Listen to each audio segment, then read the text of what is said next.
Okay, hello everyone. The countdown is on. We have one more class this week, and we have one class next week. And this video is going to be posted late just to avoid confusion about quiz number 4. So, just to get into this, what we're only going to do is probably something short and sweet, which you'll appreciate. I know I do. We're just going to talk about some basic ideas that are key to understand about how the world worked for the last 400 years or so, and how an imperial system takes advantage of other countries in different ways. Every empire is different, but they have some common. They have some common points, which are outlined in chapter 6. Okay, so when I write this in the textbook, and it's very short and sweet, it's 6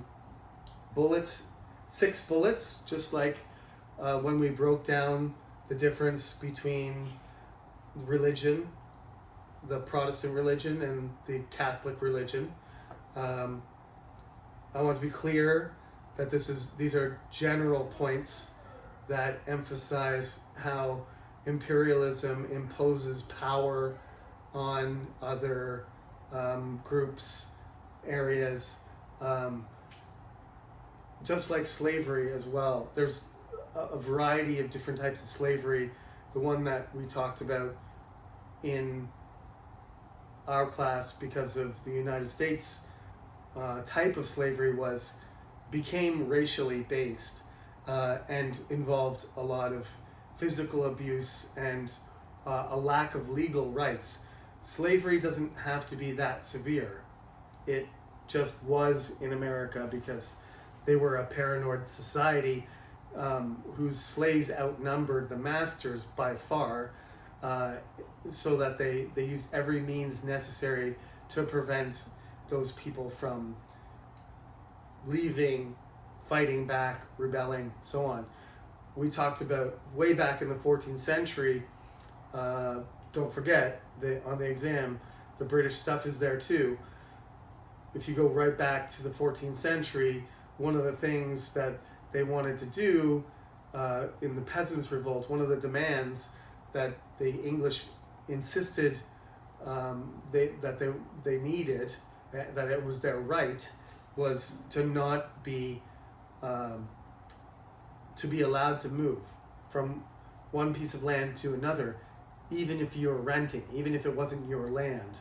That you were sort of a slave to the land as much as you were a slave to the person. So you and your descendants, in the same way that West African slaves in America were sort of obligated to work for a master, and their children were also obligated to continue to work for them indefinitely, is what happened in Europe, except for it was related to the land. You worked on the land, you worked for a lord, and there was a master serf, but essentially an enslaved, a person without freedom, right? A person who had no ability to leave their land that they were responsible for, because every year they owed the lord a certain amount of food, money, whatever they were producing. It happened to be. And in return, the Lord was supposed to take care of them, protect them from thievery or invaders and so on. Likewise, there was supposed to be a relationship. Of course, you had to feed your slaves and you had to provide a place for them to live, but how good quality those things were, there was no regulation, no effective regulation. So it was up to the individual how much they were going to exploit those slaves. Imperialism is all about exploitation. You are a member of the elite. You're a member of the controlling power of the empire at the center. The Roman Empire, you're in the Senate, you're a patrician, you're a general, and you have lots of money, and you have your own slaves, and you own land, and life is good. And you spread the power outward militarily, economically, culturally, socially. That's why it fits into our cultural studies class, because part of imperialism is establishing a culture of dominance, right? Right back to the introduction, talking about which culture is dominant, which is counterculture, and which is subculture. Really, that's a very simple definition of how the imperial system works. So, to build an empire takes sometimes hundreds of years. Sometimes it happens very quickly, and it can happen through different means. But first of all, what is important about the culture of imperialism is establishing the dominance in the people that are the subjects, right? The people who are being colonized, where the power is being spread to. You have to convince those people that you're stronger than them, even if you're not. And in many cases, they were not. A great example is the British Empire in India. At any given time, if the Indian people got the idea that they could gather a certain number of people and overwhelm the British, and if they cooperated, that the British had no chance of continuing their British Raj, of dominating the subcontinent.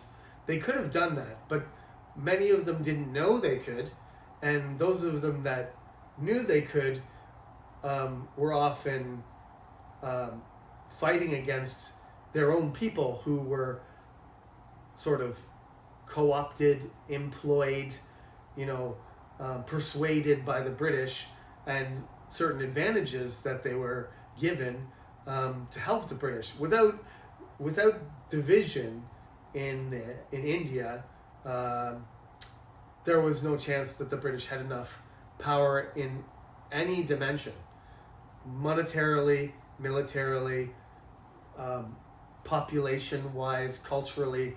India was far, far greater state than the United Kingdom. And yet,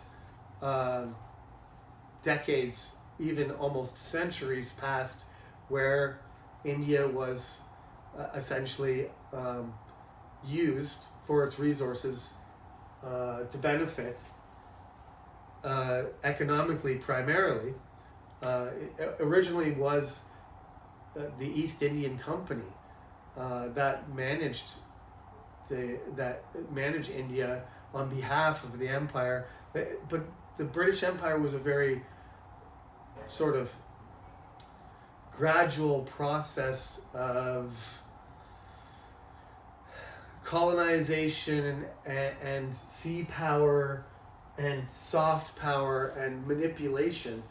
It wasn't like huge battles where, tens of thousands of soldiers. Some of the biggest battles in history were fought by the Romans against various people that they conquered. The British were not in these battles. Those battles will happen when we talk about the 20th century, where tens of thousands of people will die in one day.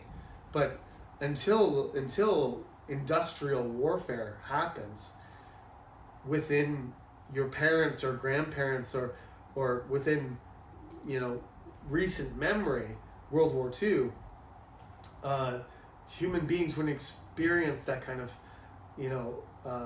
death and destruction. Even in Napoleon's battles or the American Civil War, some of the Romans' battles, they lose 60,000 people in one day. The Battle of Cannae is a perfect example. But I digress. The British wanted the prestige and the power and the dominance of the Roman Empire, but they didn't have the manpower, and they didn't have the discipline or the military to assert that kind of empire. So instead, they borrowed sort of all of the cultural elements of the British province, Britannia, and the extension of the Roman Empire and claimed that they were the inheritors of the greatest empire in Western history, right? And as they grew bigger and extended and realized that their ocean power was one of the means by which they could control every country or culture, nation, state on earth, because trade happened over water, at least the most lucrative, most valuable trade happened over water. As long as they controlled the seas, they basically could push their agenda, and they could assert their imperial power anywhere on earth. That's why you end up having Australia and New Zealand on the opposite side of the earth. Literally, New Zealand and Spain and England are on the opposite side of the earth. If you drill the hole, you go right through Spain and end up in New Zealand. And places like Canada and South Africa and India, all over the place, when there was no airplanes, and it took months to move from one part of the earth to another, and yet the British are allowed, they are able to do this. Part of the reason is the culture of the justification, the history, the culture of imperial power. So the 6 things that they do, first of all, they're arguing that during the height of the British Empire, there's no big wars between powerful countries in Europe. They provide protection for anybody who's in their imperial system. They protect the sea lanes and subdue piracy, which the Romans did as well, which allows trade and business to grow. And they bring technology, science, education, philosophy of the Western continents that they feel is developed and beneficial to the colonies that they're developing. And they provide access to the art and literature and sophistication of the British system. The demerits just are the opposite of all these things. Obviously, if you're in the system, then you are a subject, not you're not a ruler. You're not independent. Your judgments don't matter. You have to follow the laws. You have to respond with respect. One of my professors shared with me a George Orwell short story, which is an excellent one to read. I totally recommend it. It's called To Kill an Elephant, and it's just about a single British guy in Burma, which is now Myanmar, and an elephant goes crazy, and the villagers just expect this individual British police officer basically to go take care of the problem for them, but they're very resentful of the fact that they have to do that they even have to notify him, or that it should be his responsibility. And he's aware that there's 10,000 people that could easily, if they wanted to, tie him up or rip him to pieces just as easily as they could handle the elephant problem themselves. But they don't. Instead, he gets the responsibility of taking care of this elephant. And when he does kill the elephant, they immediately cut the elephant into little pieces and drag every part of the elephant away, which leaves an issue with the owner of the elephant, who expected the police officer to somehow preserve his property. But in the end, he claims that he was doing it for self-defense, and the actually the elephant killed several people. So he is released and not responsible. But the villagers are happy just to turn the elephant into whatever products and food they can. So that's the kind of situation that you end up with, is this very small token force that they get protected and respected way above and beyond what is actually practically the case. And that is the extension of cultural soft power, where the people that are the subjects believe that their masters are untouchable or have to be respected.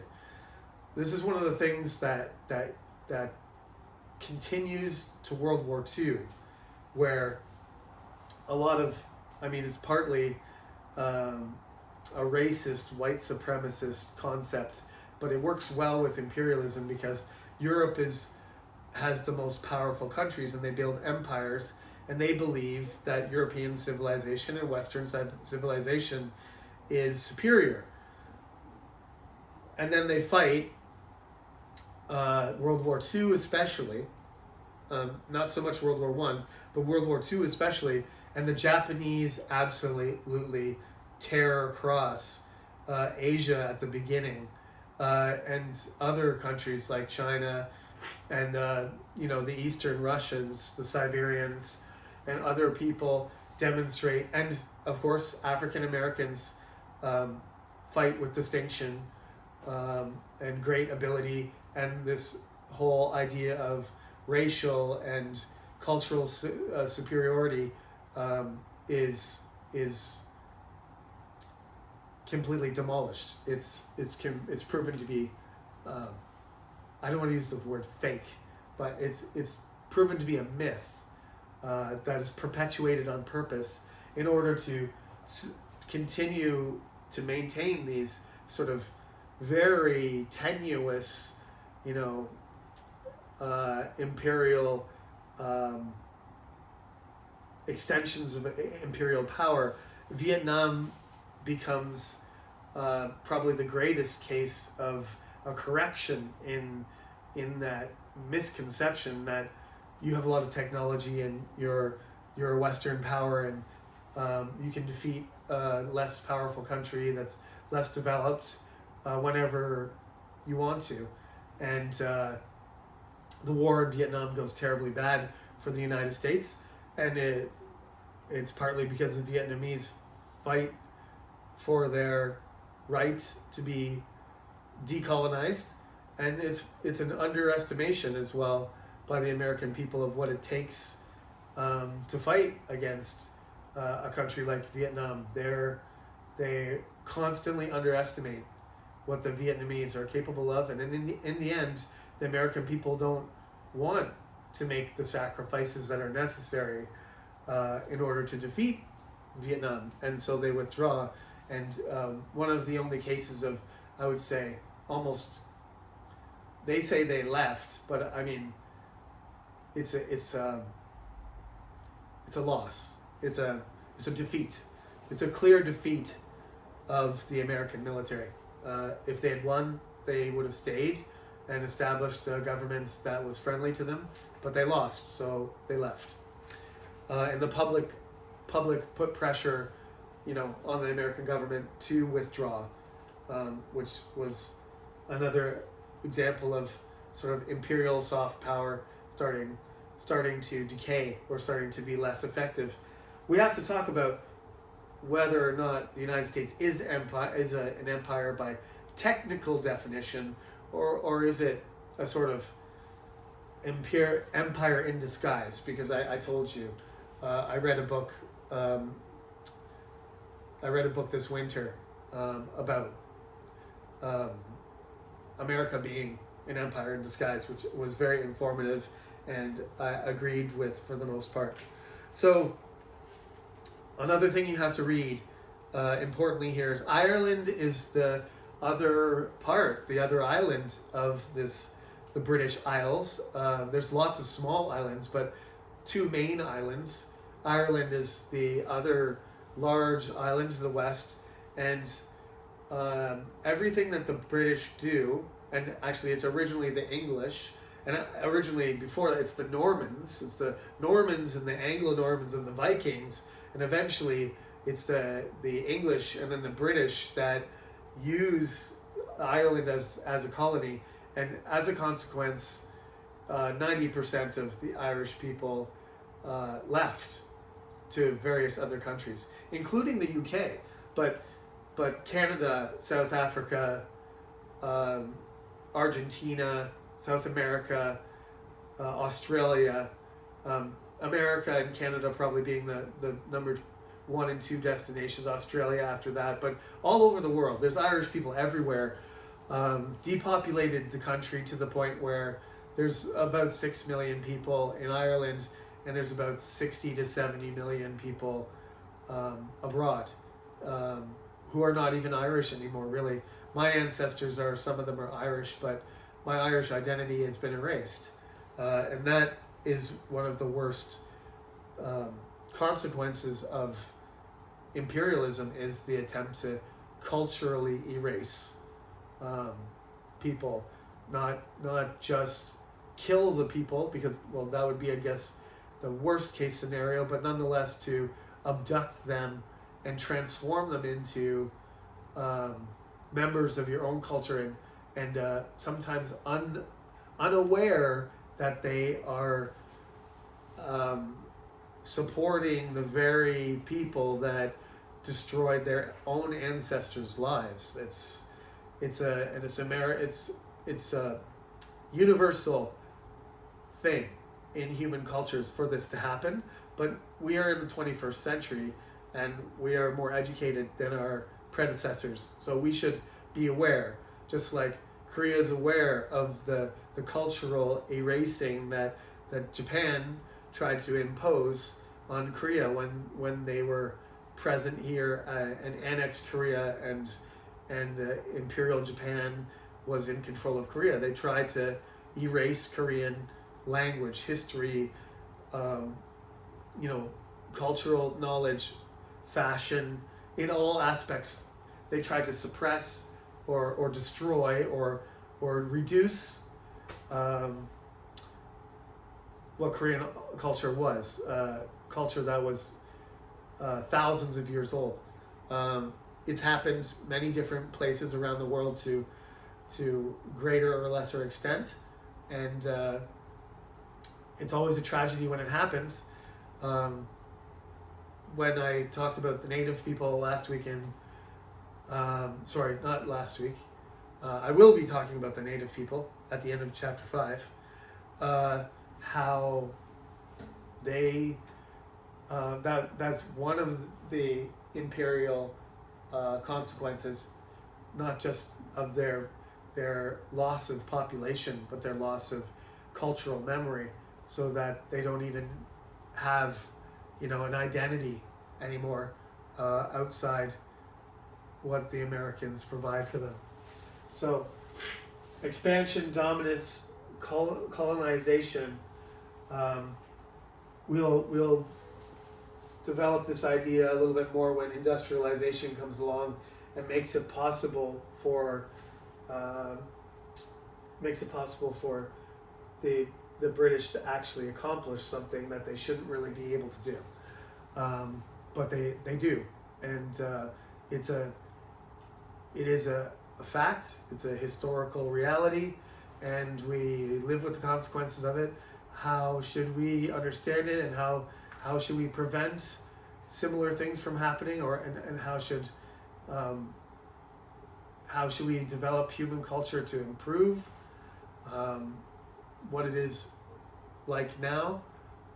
Those are open-ended questions that we're still discussing and haven't solved. So thank you for listening about this. Please read up to the rise of the machine part, because that'll be my next lecture. We'll be talking about industrial evolution on Thursday, and we'll finish off the chapter probably online, and then off to chapter 7 after that. Thank you for listening, and have a good night.